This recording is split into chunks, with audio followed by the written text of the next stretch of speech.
നമസ്കാരം. അവസാനം PM ശ്രീ അറബിക്കടലിൽ എറിഞ്ഞു എന്നാണ് കേൾക്കുന്നത്.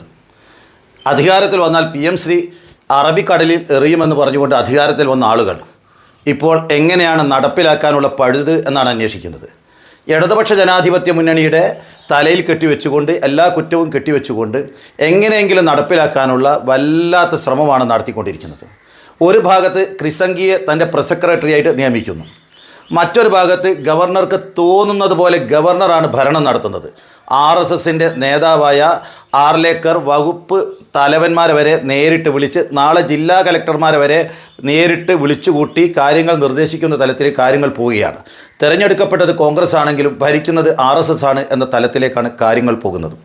ഇവിടെ PM ശ്രീ അധികാരത്തിൽ വന്നാൽ PM ശ്രീ നടപ്പിലാക്കില്ല എന്ന് പറഞ്ഞവർ ഇപ്പോൾ പറയുന്നു പ്രതിപക്ഷത്തുള്ളത് പറഞ്ഞത് ഭരണപക്ഷത്ത് ബാധകമല്ല എന്ന്. K മുരളീധരൻ പറയുന്നു പ്രതിപക്ഷത്ത് പറഞ്ഞത് ഭരണപക്ഷത്ത് നിങ്ങൾ നോക്കരുതെന്ന്. പണ്ടൊരു കഥ കേട്ടിട്ടുണ്ട്. ഒരിക്കൽ കാലൻ ആളുകളുടെ എല്ലാം ജീവൻ പിടിച്ചു കൊണ്ടുപോകുന്ന സമയത്ത് ഒരു അഭിഭാഷകനെ, ഒരു വക്കീലിനെ പിടിക്കാനെത്തി. വക്കീലന്മാർ ചെറുതാക്കിയ ഒരു കഥയുടെ ഭാഗമാണ്. വക്കീലിനോട് ചോദിച്ചു, നിങ്ങൾക്ക് അഭിഭാഷകനായതുകൊണ്ട് നിങ്ങൾക്ക് തീരുമാനിക്കാം സ്വർഗം വേണോ നരകം വേണോ? വക്കീൽ പറഞ്ഞു എനിക്കിത് രണ്ടും കാണണം. വക്കീലിനെ കൊണ്ടുപോയിട്ട് ആദ്യം നരകം കാണിച്ചു.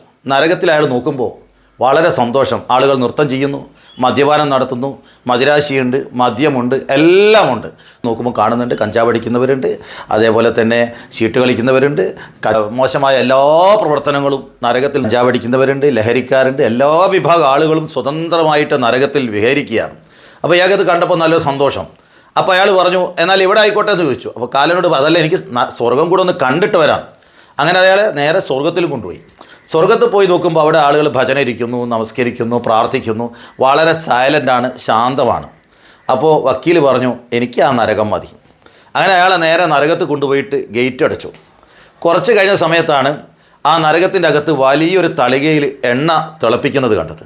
അപ്പോൾ ഇയാൾ ചോദിച്ചു അതെന്താണ് ഈ തിളപ്പിക്കുന്നത്?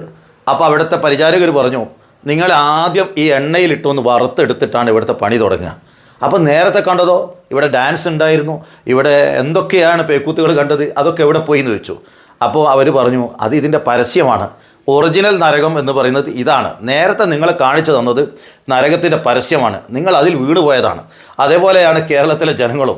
ഇവിടെ UDFൻ്റെ ഈ പരസ്യത്തിൽ വീണുപോയതാണ്. അധികാരത്തിൽ വന്നാൽ PM ശ്രീ പിൻവലിക്കും, അധികാരത്തിൽ വന്നാൽ എല്ലാം മാറ്റിമറിക്കുമെന്ന് പറയുന്ന ആളുകൾ ഇപ്പോൾ ഒന്നും നടക്കില്ല എന്നാണ് പറയുന്നത്. PM ശ്രീയുടെ ബാക്കി ഫണ്ട് വാങ്ങാൻ വേണ്ടിയിട്ട് ഗവർണറെ എങ്ങനെയെങ്കിലും ഗവർണറെ തങ്ങളുടെ വശത്തേക്ക് കൊണ്ടുവരാൻ ഗവർണർക്ക് എല്ലാ അധികാരവും കൊടുക്കുകയാണ്. ക്രിസംഗികളെ പിടിച്ച് സംഘികളെ പിടിച്ച് വിവിധ അധികാര കസേരകളിൽ ഇരുത്തുകയാണ്. സംഘപരിവാറിനും മോദി ഗുജറാത്ത് മുഖ്യമന്ത്രിയായിരിക്കും പരസ്യമായിട്ട് അദ്ദേഹത്തെ പിന്തുണച്ച ഡോക്ടർ B അശോകിനെ ഉന്നത വിദ്യാഭ്യാസ സെക്രട്ടറിയാക്കിയിട്ട് ഇവിടെ സർവകലാശാല ഒന്നടങ്കം സംഘിവൽക്കരിക്കുകയാണ്. ആ ആളുകൾ ഇപ്പോൾ ചെയ്തുകൊണ്ടിരിക്കുന്നതാണ് യഥാർത്ഥ നരകം എന്ന് പറയുന്നത്. നേരത്തെ ആളുകളെ കാണിച്ച പരസ്യത്തിൽ നിന്ന് വിഭിന്നമായിക്കൊണ്ട് യഥാർത്ഥ നരകത്തിലേക്ക്, യഥാർത്ഥ സംഘവൽക്കരണത്തിലേക്ക് കേരളത്തെ മാറ്റിക്കൊണ്ടിരിക്കുമ്പോൾ ആർക്കും ഒരു മിണ്ടാട്ടവുമില്ല. ഇപ്പോൾ ഇടതുപക്ഷമെങ്ങാനായിരുന്നു കേരളം ഭരിക്കുന്നതെങ്കിൽ എന്തൊക്കെയായിരുന്നു ഇവിടുത്തെ പുകിലി? മാധ്യമങ്ങൾക്ക് ആർക്കും ഒരു മിണ്ടാട്ടവുമില്ല, ആരും കാര്യമായി പ്രതികരിക്കുന്നില്ല. ആളുകൾ ചോദിക്കുന്നതിന് 1-2 ഇൻട്രോകളിൽ എല്ലാം അവസാനിക്കുന്നു. വളരെ കഷ്ടം. നന്ദി, നമസ്കാരം.